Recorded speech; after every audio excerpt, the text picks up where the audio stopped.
CNN is reporting today, March 7th, that China's foreign minister has, equated the possible supply of weapons to Russia with U.S. military support for Taiwan. Now, since we're giving military support for Taiwan, this would, on the face of it, appear to be a justification like, hey, we can give them weapons if we want. And to a certain extent, they're saying that. However, I'm wondering if the message might not be a little more complicated.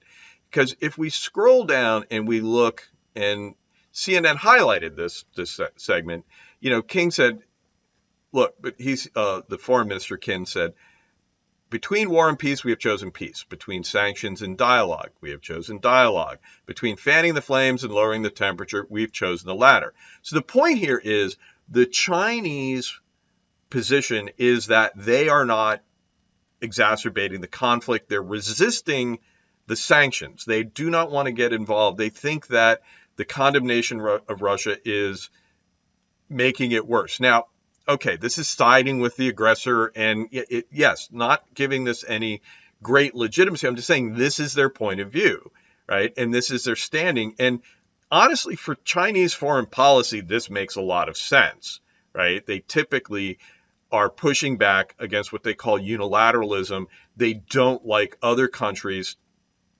intervening in the domestic affairs of other people. And that makes sense for China because they have a lot of things that people would probably like, how they treat the Uyghurs, Taiwan, a lot of issues that they want to claim sovereignty over, right? But the point here is, in this statement, right, if they're saying, hey, we're choosing peace, we're choosing sanctions, they're setting themselves up as the potential negotiator for peace.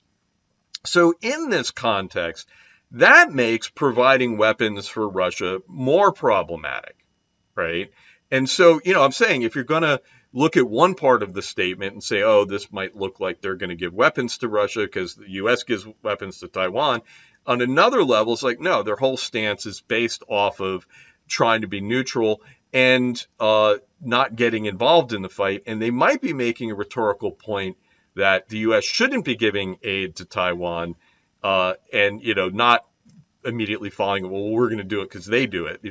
They might not be practicing whataboutism, right? They might be practicing a different kind of rhetorical thing here. And so I think that when we look at this statement, I'm just not sure that they haven't made up their mind, according to U.S. intelligence, and this might indicate that they are definitely of two minds about this. And I look at this statement and I'm like, I don't see them rushing to give weapons to Russia right now.